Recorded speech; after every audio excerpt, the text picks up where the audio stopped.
of the 6-part series on leadership. My name is Adrian. Once again, I'm here with strategic leadership trainer and psychologist Adrian McInman. Today, we are discussing racially destructive leadership. Could you please begin by defining racism and racial discrimination? Racism is an extremely complex topic.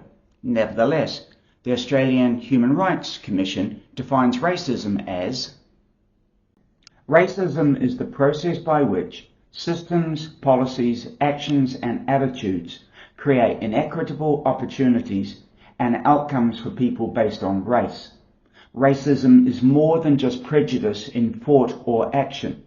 It occurs when this prejudice, whether individual or institutional, is accompanied by the power to discriminate against, oppress, or limit the rights of others. The Office of the United Nations High Commissioner for Human Rights defines racial discrimination as any distinction, exclusion, restriction, or preference based on race, colour, descent, or national or ethnic origin, which has the purpose or effect of nullifying or impairing the recognition, enjoyment, or exercise on an equal footing of human rights and fundamental freedoms in the political, economic, social, cultural, or any other field of public life. And what is a racially destructive leadership? Using the United Nations definition of racial discrimination, I define racially destructive leaders as leaders in a position of formal power who intentionally or unintentionally repeatedly use or encourage racially discriminatory behaviour or knowingly allow their employees or others on their premises to use racially discriminatory behaviour. Let's consider my definition with a fact. Los Angeles and Orange County television news shows are more likely to portray African Americans and Latinos as lawbreakers than whites. Hence, a leader in a position of formal power who knowingly uses their colour or racial preference to hire only people of colour for lawbreaker roles in movies is acting in a racially destructive manner. Why does it matter if a movie director only hires black people as villains? Try this research study. When whites were asked to look at a photograph for a split second of a white person holding a razor blade while arguing with a black person, and then asked to write down what they saw, more than half said that they saw a black person holding a razor blade against a white person's throat. With that in mind, consider the fact that in the United States in 2008, non-Hispanic whites had an incarceration rate of 610 per 100,000, while the incarceration rate for non-Hispanic blacks was 3,611 per 100,000. Why does racially destructive leadership occur? The answer is very complex, as there's so many factors involved, such as inaccurate perceptions and social dominance orientation. For example, let me tell you about inaccurate perceptions. University students were given a list of racist behaviours, such as laughing at another person's jokes about Asian people, and then indicated which of the behaviours they had participated in. Several months later, they were given a list of behaviours and told they were of another student, when they were actually what they had written several months earlier. The researchers discovered that the students believed they were less racist than the other student, even though the other student was themselves. We believe we are less racist than we really are.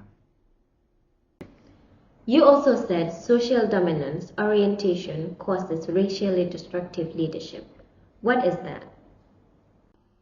Individuals high in social dominance orientation prefer relationships between groups to be unequal and favour policies that maintain inequality. Individuals low in social dominance orientation, however, favour social equality.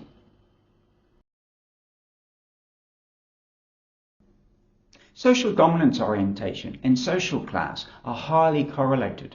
Individuals in privileged positions usually have a strong social dominance orientation as they want to maintain their privileged position and thus support social inequality.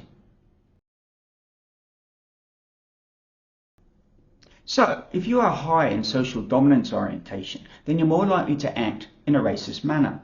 For instance, a Dutch study found the more individuals believe things like some groups of people are simply inferior to other groups, the more they were likely to believe things like we have to keep our race pure and fight mixture with other races.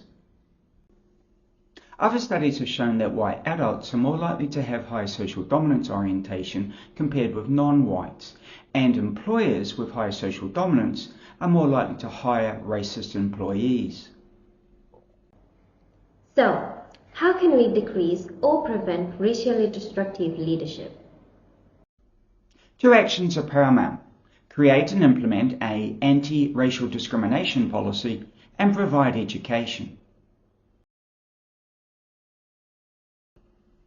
First, organisations need to create and implement an anti-racial discrimination policy.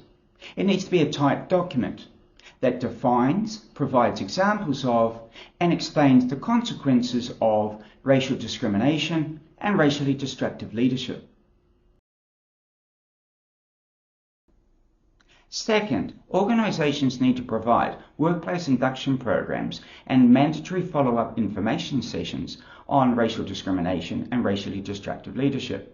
Such training should explain what constitutes racial discrimination and racially destructive leadership, encourage employee bystander action, and explain various options people have to deal with such behaviour. Can you please give me an example of a good response by a leader to a racially destructive situation? A Wilmington Police Department officer, talking about African Americans, said to 2 other police officers, "Wipe him off the F map. That'll put him back 4 or 5 generations." He said he wanted to buy an assault rifle and go out and start slaughtering them.